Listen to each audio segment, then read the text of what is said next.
This is the field of 68. I'm Vince Wolfram. I'm Jojo Cavanagh in Auburn, Alabama. And this is Straight Out the Jungle.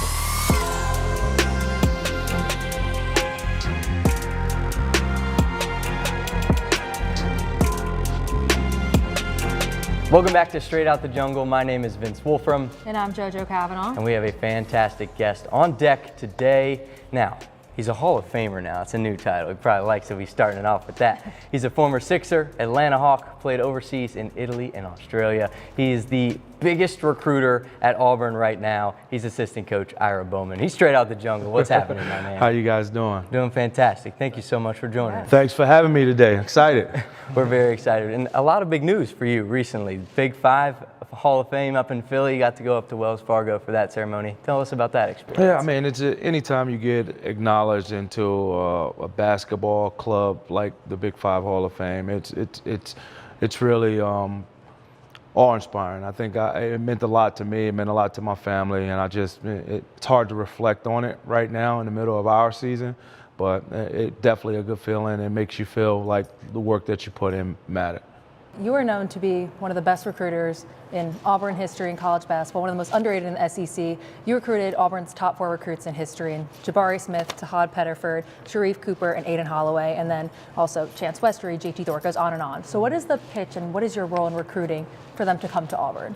Well, I think Auburn is a place that sells itself. I think you get a chance to play in front of the jungle. You get a chance to play for a coach like Bruce Pearl.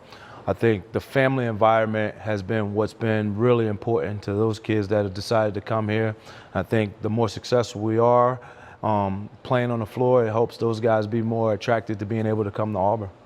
So I'm a New Yorker. I know you're from New Jersey. And No you've doubt. got some guys from up north. Tahad from Jersey, Sharife Cooper from New Jersey, Right. Ja'Kai Howard Right. from Boston. I get asked this question all the time, like why Auburn? So how do you kind of pull that to get those Northerners to come to Auburn, Alabama? Well, I mean, I think part of it, when you come to Auburn, it doesn't feel like a real place. And I think a lot of the guys, like coming from the Northeast, most of us have a little bit more edge or a little bit like I just think we just second guess people a little bit more than people down south. People down south are a little bit more friendly. Yes, 100%. So when you get those guys to come into this environment, it's just like making sure that the people here actually have your best interest in for them. I think that I've been fortunate enough to have some family ties and some people that I know that trust me and trust what Coach Pearl is doing, and I think that's been what's been the secret sauce to get those guys to commit to come to Auburn. And you played with a guy who probably has the most edge, I think, in basketball history, Allan Iverson under Larry Brown. You played with him after his MVP season in 2000. Yeah. What do you learn from a player like AI, and how do you translate that now in a coaching role to the guys that you have Not on the much. floor? I mean, I think AI is a unique individual. I think he is obviously one of the best players to ever play, probably the best 6-foot player or smaller to ever play in the NBA. So, I mean, he's just a kid, guy, a grown man now, but he was a young man that was from similar circumstances. A lot of time, like when you come up and things aren't handed to you, he obviously went through something in high school, transitioning to going to Georgetown, and your life kind of shapes who you are. And when you have situations that aren't easy, it helps develop edge again. I think that's kind of what made, like, for me, I want our kids to always compete, to always have humility, but understand that, like, this is a privilege to be able to play the game. And I think that every time you play, you want to go out and give it your all, but you also want to play with a level of competitiveness that people are going to remember. Yeah, that toughness piece is something that people have harped on this Auburn team a lot. But over your career, you've brought winning and that toughness to a lot of different places. NJIT, you helped that program. UPenn, you brought them to the NCAA tournament and an Ivy League title. And then you get here, your first year, you go to a Final Four. When you come into a system, how do you formulate that culture of winning, and what do you do in that process? I mean, you have to be authentic. I think I've been really, really lucky. I always talk about what basketball has done for me. I've played for Hall of Fame coaches, from high school with Bob Farrell to Rick Barnes to Fran Dunphy. I've just been around people that value the game. And for me, like, winning is something you do every day. And you try to win each day in every drill and everything. So you're either a competitor or you're not. You can't pick and choose when you compete.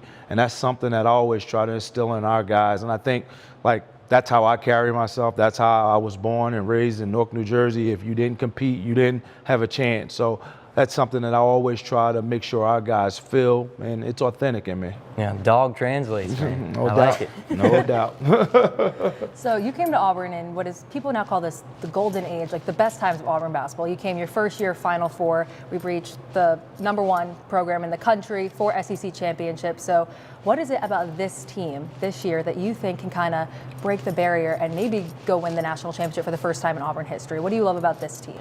I think the kids genuinely like each other. I think that's been the constant theme of the success that we've had over this period of time. I know Coach Pearl credits Austin Wiley with being one of the first kids to stay home and actually believe in Auburn. I think Jared Harper and Bryce Brown are two as a backcourt that kind of like started the staple of what this run has started to be. But there's been so many kids, but I think the best thing about this era is we've had great families. Like, you can walk in a gym and can tell who can play basketball. Any gym, AAU, high school, you can tell when you see a good player. But the families that we've had, that we brought into this fold, is what's been the difference. Because as you can tell, you get to the high major level, everybody has dreams and aspirations of being the best player on the team, and everybody can't be the best player. So if you're not willing to share, and you can't go back to your parents and say, you know what, my teammate does deserve as much as I do, or he's working as hard as, those are the battles that are hard to fight, especially in this day and era, like where everybody's transferring, and when it's not working here, they're moving on so quickly. I think Coach Pearl and this staff, you know, the consistency in the staff, there hasn't been much movement in the staff. Guys have had opportunities to go on and coach other places that have not decided to, myself included, but know how special this place is, and the people that we are being able to attract have made this group special. So this year's group, I love the parents, I do. I mean, there's a couple kids that have probably won a bigger role than they actually have now, and their parents aren't making their kids be distractions. Their parents are making the guys understand, okay, it's a long season, it's not going the way you might want it right now, the team's winning, play whatever role you need to play, hopefully you're ready when the opportunity presents itself again, and that's not regular at this level of college basketball. So. You mentioned this before, but in the transfer portal era, in the NIL era, Auburn's starting lineup right now is full of seniors. Dylan Cardwell is the only one that's been here since he's a freshman. They either come from Chris Moore too. Yeah, but also they come from Cheney Johnson D2 school. Denver Jones from JUCO, Chad Baker-Mazara from JUCO, Janai Broom came from Morehead State. So in the transfer portal era, what has your role been in recruiting, or Bruce Pearl showing that it's not just one and done, like a lot of people think that Coach Cal at Kentucky, that was kind of a huge argument. So what is like your thoughts on that within Auburn? Well, I think the staff, not just myself, I think the staff does a great job of identifying what needs we need to fill. There's like, every team is different. Every year a team is different. When you don't have a one and done type player to surround other guys, or you got to have a mix of good freshmen. So, I mean, I think you look at this year's team with 10 seniors and 2 really good freshmen, it's just hard, I think, to balance it all. But I think the staff does a good job of identifying our weaknesses and what are our strengths and trying to build it and piece it together. And then obviously, you know, Coach Pearl's been doing it a long time, one of a few coaches with over 600 wins, and it's for a reason. So he understands how to get the guys here, to get them to buy in, and then our job as the staff is to develop them. I think in today's age, everything's become so transactional and it's so transfer portal. We still believe in development here at Auburn, on and off the floor, and I think that why we have been good, because kids that come here get better, and that's what we're going to try to continue to do. And you're integral in giving those kids that opportunity. You're one of the leaders in substitutions, too. That's an interesting spot. I feel like a lot of fans don't really know how that works. Is that something that you just feel comfortable putting a guy in the game? Sort of tell us how your role in that works. Well, there's a lot of Coach Pearl tells all their guys they earn the minutes they get. So everybody has an idea of a range of minutes that they're going to get going into the season or certain parts of the season. From the beginning of the season, everything is about competing. It's about, you know, just earning whatever minutes you're going to play on the floor. So once those minutes have been allocated, now it's about, you know, having pieces to the puzzle. Who plays well with certain guys, whether the team we're playing has 2 bigs or 1 big. You know, there's so many moving parts that go on, but a lot of it is, you know, we get a chance to watch our guys play and compete versus each other throughout the fall, summer and fall. And then you watch them play, obviously leading up to the games that we're playing. And you just kind of like, it's a jigsaw puzzle that you continue to try to put it together. And we make mistakes. Sometimes guys need to be in a little bit more than others. But at the end of the day, I think because the guys genuinely are pulling for each other, it makes it all work. BP has talked about you regularly do personal workouts with the guys, and one of them in particular was Cheney Johnson. Everyone's talked about his development. It's been one of my favorite storylines of this season, the development of him from Deco to last year to this year, scoring in double digits for the first, 4 games. What are your thoughts on Cheney Johnson and the development of him as a player? Wow, you want to talk about families that you love. I mean, there's a kid that's cut from great stock. I think his parents, I don't think his parents have called or said one thing about anything since he's been here. And most of the time, you know, if you're a parent of a kid, you always have questions or why, or he could be doing a little bit more. Cheney came in last year and played behind Jalen Williams, who is the all-time winningest player in Auburn basketball history. Nobody was a bigger supporter of Jalen Williams than Cheney Johnson. Nobody works harder in the off season, practicing, working out in the weight room than Cheney Johnson. He's going to earn everything that he receives. And like most of the time, the great players that have been here have been pests. And what I mean by pests, those are the guys that are calling myself and other assistants 6 in the morning, 11 at night, 12, and they set up a schedule. So I'm coming off the road from recruiting or doing something else, and they'll wait for you because they want to be in the gym. That's one of the beauties of Auburn being Auburn, not being in a big metropolitan city. Most of the kids that come here, there are things to do in the city or in the town locally, but most of them are here to be great students, but also to be great in the craft that they're here for. So he puts in a ton of time. He's an eager learner. He tries to apply everything that you're teaching him.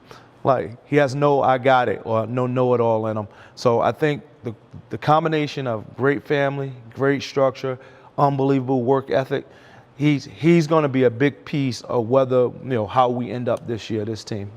I feel like over the last couple of years, Bruce has entrusted a lot in his assistant coaches, in Steven, in you, in all the other coaches as well. We saw you in the Make History documentary, and you really talked about that change over the last 10 years of Bruce and the revival of Auburn basketball, but that trust is something that stood out to me. How do you feel your relationship with Bruce has grown, not only just with you, but with the coaching staff in general? I think it's because of the family environment. I think for me, my makeup is I want to come in and not prove my loyalty. I want to earn my trust every day. That's the way I live life. Like I want you to be able to let my actions speak volume as opposed to listening to what I say. My college coach gave me a poem a long time ago. Show me your sermon. And for me, that's the way I carry myself. Like you're gonna prove to people that your work. Like people who usually talk a lot aren't usually people who are doing a lot. I learned that a long time ago. So for me, it's let my work speak for itself. And I think over a period of time, he's seen what I do without having to tell me what to do, and understands that like all I know is work. I'm a blue collar guy. I'm a hard nosed guy. And again, let the results speak for themselves. I'm happy that Auburn has been successful in this period that I've been here, but I'm also not satisfied. So those are the things that I think continue to make Auburn not stay relevant, but be in this era of glory years. I think obviously Marquise Daniels and a couple of other guys that went to Auburn, there were pockets of when they were really good, and I think we need to acknowledge those times as well. But for us to be consistent and obviously not talk about just Charles Barkley or Damon Fishback, Marquise Daniels, or Brian Smith, all guys that are still associated. They have pride in the eras that they played in. We want to continue making those guys proud. And again, Auburn is about a place that is going to be consistent. You're going to have fun, and you're going to work your tail off. And that's what we want the program to embody.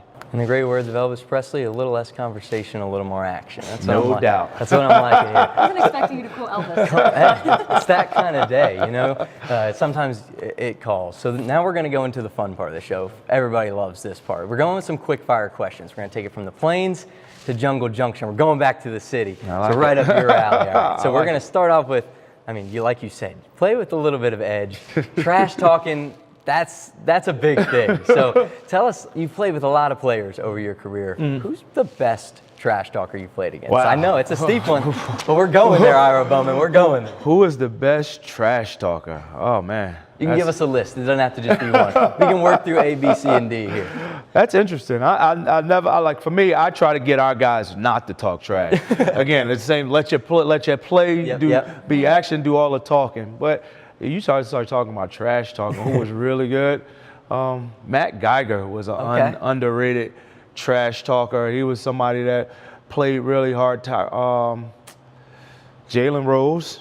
I don't doubt that one. Yeah. Fast five. Yeah, that's Shaq. Right. Who else? My teammates, my college teammates, Michael Smith, who was from D.C., was a second-round pick by the Sacramento Kings, was an unbelievable trash talker. But I don't know. I've been fortunate to be around a few, but those are the two that come to mind. People think Allan Iverson was a trash talker. He just was ultra confident. He wasn't talking trash. Like, he got such a bad rap for always wanting the ball. He just thought. If he'd be the one to score, right? That's right. If two guys on me is as good as one guy on you, it's about the same option. So I think that's. I don't remember a lot of super trash. They don't resonate with me a lot. We'll take that one. And then you said you try to stop Auburn players from talking trash. I do. There's somebody you got to. Hey, whoa! All right, hold up now. You guys watch the games, you know. I'll plead the fifth on that, because I'm going to try to actually have some growth. We're working on it. All right, we're working on it. We are working on it. Okay, so like we said, you're heavily involved in recruiting. So besides Neville Arena, besides Toomer's Corner, what is your go-to spot to bring a recruit when they come to Auburn? Neville Arena, Toomer's Corner. That's it. Really, the locker room and the gym. Like, the guys that we recruit are guys that they're not really into the bells and whistles. They're about where can I get better at, and what's that plan look like. So our guy, we spend a lot of time not in Neville, in the locker room, in the weight room, like in this area. I mean, obviously we go out to eat a lot, but I think the guys that decide to come to Auburn are because of the resources that are right here in this area. So Moe's Barbecue maybe next time. Maybe. I got you. All right, I'm going to hit you with another Jersey question. We asked Ahad this too, and he said no. Is there such thing as Central Jersey? No. Just North and South? Central Jersey, like see, South Jersey is tricky too, because South Jersey, Camden is South Jersey, and it's right across the bridge from Philly. Right, and so North Jersey people are not New Yorkers, so we don't go over the river. And then the Central Jersey is just like, it's a couple players, but like for us as a state, though, Jersey basketball has been really prevalent. Obviously, the kids that come to Hot is, if you talk about a trash talker, there you have one right there. But for the us, Northern Indiana. Exactly. I think it's more confident. Another oozing confidence. Yeah, you can tell that. And Jersey people they understand how hard it is in Jersey, so we carry that on our back wherever we're at. And I think per capita, the amount of players that have come out of Jersey versus most states in the country, great players. I think we had a stretch where we had the #1 player in high school for like 5 years in a row, like just recently, from DeJuan Wagner's group to Dylan Harper, up to Dylan Harper, like that stretch back to back from Derek Whitehead, and McDonald's game MVP, like 3 years in a row or 4 years in a row from New Jersey. So I could talk about Jersey all day. Jersey represent. No doubt. You've coached a lot of players here, but which player, either current or past, reminds you the most of you as a player? Is there one? What player? Oh, that's probably easy. The player that reminds me most of myself is probably Isaac Okoro.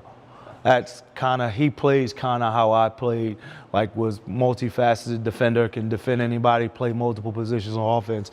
Didn't shoot it great, but made others better, and kind of toward the end, I think that's the most seamless. If I'm looking at who I would be in 2020, 2024, he plays mostly like that. I play similar to him. Yeah, and that was a gift that you brought to Auburn too, a guy you recruited, right? Well, we're coming up on Christmas. We tried to go a little Christmas colors here. Santa's coming to town soon. Ira Bowman, what's on the Christmas list this year? I came to Auburn to try to win a national championship. Material things really don't do it for me. Come on, so, I love that answer. so if you can give me anything, that's what I would want. I love it. I'm about it. Well, No better way to end it than that. exactly. Yeah, there's no better way to go out than on that note. So thank you for tuning in to this episode of Straight Out the Jungle. Make sure to like, subscribe, follow us. Make sure we'll put Ira's stuff in the description as well, so check him out. But for this episode, my name is Vince Wolfram. And I'm Jojo Cavanagh. Thank you to Ira Bowman. And Thank you, guys. Appreciate it. from Neville Arena, War Eagle. War Eagle. War Eagle.